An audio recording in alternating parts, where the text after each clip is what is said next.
In this video, we're going to go through the do now as well as example problems for the ideal gas law. So what I want you guys to do is read through the do now questions and talk through it with your groups, see if you can answer both questions 1 and 2, pause the video, and then come back and I will go through the answers to the do now. Okay, so in the do now, question 1 talks about the kinetic molecular theory, and it says that the kinetic molecular theory predicts pressure rises as temperature increases. Why? So remember that temperature deals with how fast the particles are moving. So the higher the temperature, the more frequently your gas molecules will collide with the wall. Now, not only will they collide more frequently, they will also collide more forcefully because as temperature increases, their speed is increasing and they have more pressure. And as you have more pressure, it's going to collide both more frequently and more forcefully with the wall. So 1 is going to be D. So question 2 says to rank the following pressures in decreasing order. So decreasing order means it's going to be largest first and then smallest. Now each one of these 4 pressures is given in a different unit.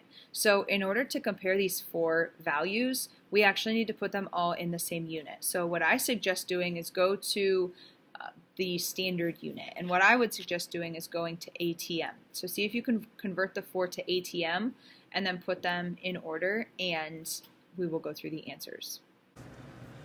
So here's my work for do now question number 2, where you had to convert your pressures to all one unit. So you can see that I went to ATM, and so this is just using the conversion factors that you were given in the notes. So for the first one, for KPA, we had 101.325 kPa on the bottom because you had to get your units to cancel, and 1 ATM on the top. Torr, it's 760 for 1 ATM, 0.6 ATM I just left alone, and then millimeters mercury, the same conversion is that of torr, 760 millimeters mercury. So you can see I got all 4 of my values in ATM, and then because it wants it in decreasing order, it means our biggest one's going to go first, all the way down to our smallest one. So 75 kPa is going to be the highest value, 300 torr is going to be the lowest value, and then you're just putting them in order. So what I want you guys to work on in class today are the following 3 things. So I want you to go through the example problems in the notes. And what I've done in the rest of this video is I've actually gone through and worked through those example problems from the notes for you. Now, if you want to just try the problem on your own and fast forward until you get to the answer, that's totally fine. But definitely do the example problems in the notes, because that way you can ask questions if you have them. The second thing that you're going to do after the example problems is the ideal gas law practice, which is pages 9 to 11 of the practice packet. So pages 9, 10, and 11 are going to have practice with the ideal gas law. And then make sure that you check answers. So the answers are on the website. They're also linked in the lesson plans, as well as the calendar that I emailed to you guys. So go through the practice, work with your groups, and then make sure that you check your answers. Now, the reason that I'm really stressing that you check your answers is not only so that you know if you got it right or not, but that's because mastering chemistry, some of those questions are exactly like the practice. So if you go through the practice, check your answers, that's going to help you for mastering. So once you finish the practice, with any time you have left in class, start working on mastering. That way, you're not waiting until the last minute to get it done. Now, there are a lot of resources and answer keys on the class website, so make sure that you're using the class website throughout the week. We are in Unit 3, so you just click on gases, you can go through, you can look at review, you can look at answer keys, notes, anything like that. So we're going to jump in and we're going to look at the examples for the ideal gas law. So this is the first example under Unit 3, Video 3 notes. And this example says that calcium carbonate, which is the main compound in limestone, decomposes to calcium oxide and CO2 gas. It tells us that calcium carbonate is decomposed and the CO2 is collected in a 250 milliliter flask. So as we work through ideal gas law problems, it's going to be really, really important that we label all of our variables, but we also think about what the variable represents. So this 250 milliliter flask is the volume of CO2, because the CO2 is collected in that size of flask. And then it says after decomposition is completed, the gas, so the only gas is CO2, has a pressure of 1.3 atm and a temperature of 31 degrees Celsius. How many moles of CO2 was generated?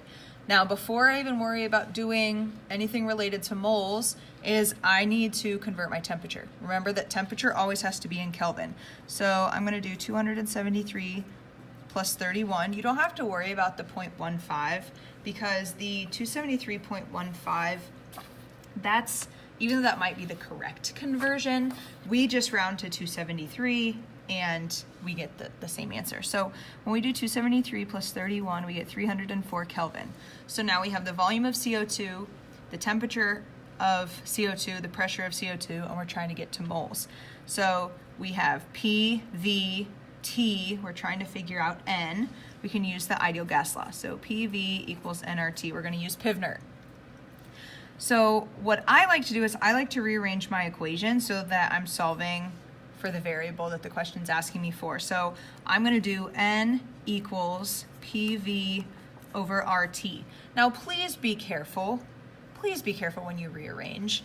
I want N by itself, so I need to get rid of RT on this side. So that's why I'm going to divide RT over. Make sure that you're actually doing your algebra correct. So now I can plug everything in. So my pressure is 1.3 atm. Now volume, in order to plug into the ideal gas law, remember that your volume needs to be in liters, so that's 0.250 liters. And the reason that it needs to be in liters is because of our value of R. Now because I'm dealing with ATM, I can use 0.08206 liters times ATM over moles times Kelvin. And then my temperature. Now I'm going to just put both of these numbers on the bottom in one set of parentheses because this is a math error that people always make. It is that they do 1.3 times 0.25 divided by, and then they do 0.08206 times 304 and they hit enter. Well, your order of operations is going to be wrong for that. So I would recommend putting the top two in parentheses, hit the divided by, and put the bottom two in just one set of parentheses. So we double check, liters cancel, ATMs cancel, Kelvin cancels, we're left with moles, which is what we want. So when I put this in my calculator and I do 1.3 times 0.25 divided by the quantity, 0.08206 times 304, I find N to be 0.013 moles. And I did two significant figures because all of my other numbers had two significant figures.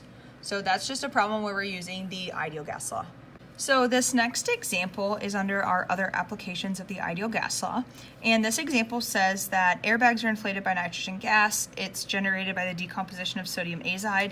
So then it gives us some information. It says, if an airbag has a volume of 36 liters and is to be filled with nitrogen gas, so this is my volume of N2, at a pressure of 1.15 atm. Again, this is all about N2 right now. And a temperature of 26 degrees Celsius. Before I even move on, I'm going to convert that, right? Plus 273, that gives me 299 Kelvin. How many grams of NaN3 must be decomposed? So all of this information that they gave us P, V, and T, which means they gave us enough information to use the ideal gas law. Now we can't use molar volume here because we're not at STP. So I'm going to use the ideal gas law, PV equals nRT. Now I know P, V, and T. I always know R. R is on your equation sheet. So I'm going to try to solve for N. So I'm going to do N equals P times V over R times T. Now what I need to keep in mind here is what all of these variables in the problem represent. Pressure, volume, and temperature up here are all for N2 gas, which means when I solve for N here, that's going to be my moles of N2.